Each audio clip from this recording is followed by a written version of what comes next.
Hi guys! Welcome ulit sa aking channel.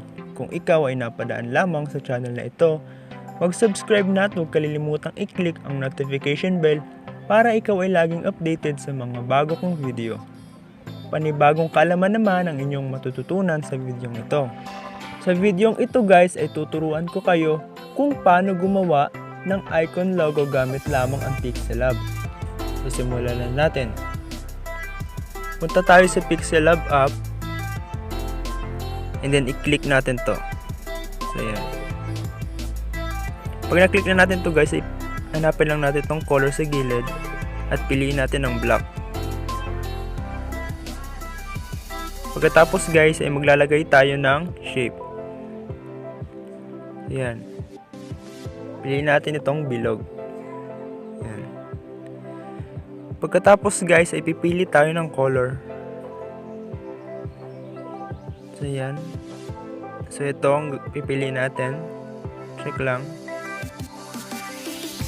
At pagkatapos ay maglalagay na tayo ng gusto nating picture dito sa gitna.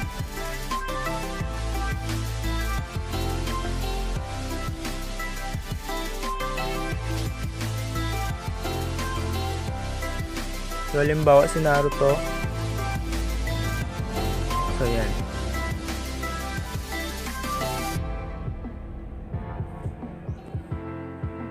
Pagkatapos niyan na ilagay nyo na guys ay click lang itong color and then enabled at black. So yan. Adjust lang natin ng konti. So yan. Kung okay na sa inyo yan guys ay click lang ito, save as image.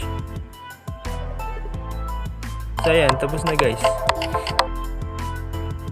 Kung nakatulong ang videong ito, please like this video and subscribe to my channel. Huwag rin kalilimutang i-click ang notification bell para kayo ay laging updated sa mga bago kong video. Thank you for watching guys!